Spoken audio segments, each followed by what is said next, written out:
Good afternoon. Interview with 3324. My name is Kim Ju-won.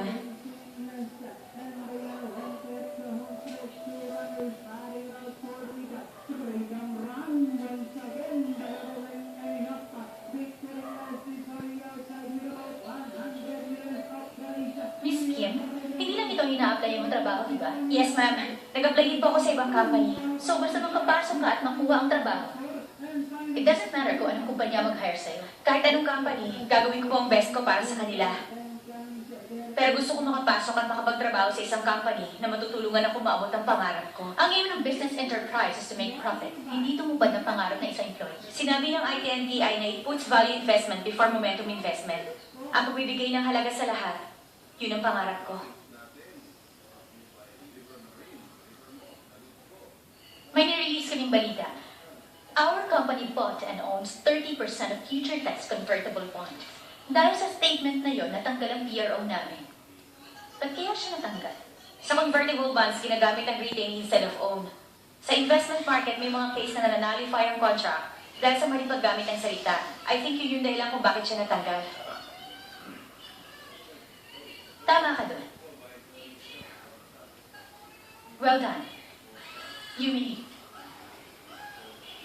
Thank you very much. Sandali lang.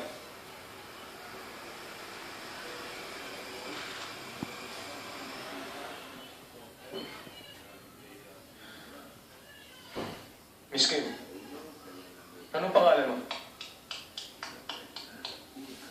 My name is Kim Jung-won. Real name mo yan? Yes, sir. Year of the Tiger? Year of the cow. Ang father mo, Miss Kim, farmer siya, hindi ba? Nag-retire na ba siya ngayon sa pagiging diplomat? Hindi po, sir.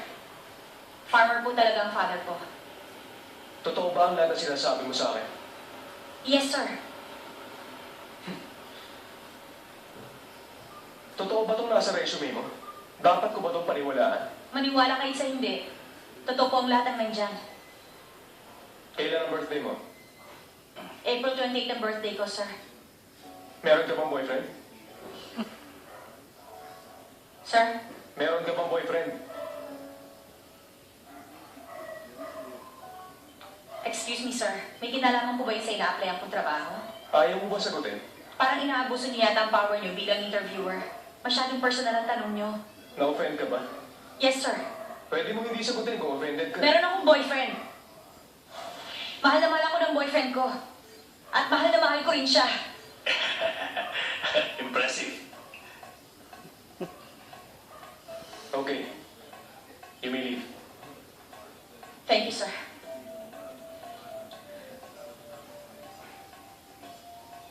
Kilala mo siya?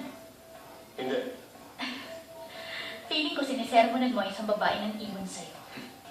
Bakit mo naman nasabi yan? Kasi yung mga taong iniwan, maraming silang tanong. Bakit ba niya ako iniwan? Anong hindi niya nagustuhan sa akin? Bakit hindi niya nagustuhan yun sa akin? Siguro nga may point ka doon. Kaso hindi ko pa na-experience ang iwanan. Maraming lalaki ang hindi nila alam na iniwan na pala sila. Alam niyo, para sa akin ha. Okay, let's move on. Next applicant, please.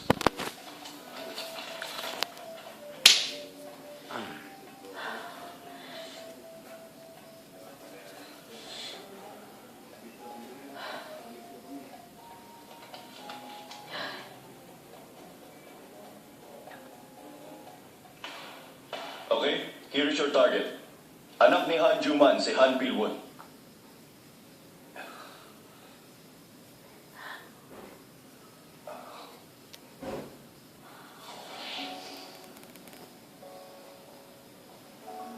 Siguro yan, di ba? Nagtatrabaho si Han Pil-woo sa company ng daddy niya. Kinakailangan maging close ka sa kanya. Makapunta ka sa bahay niya at makuha mga documents sa safe.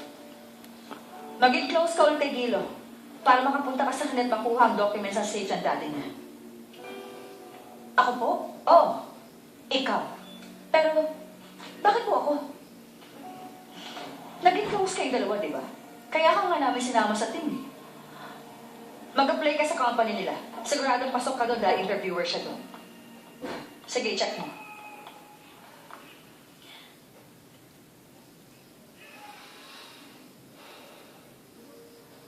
Si Kim Jong-won ako?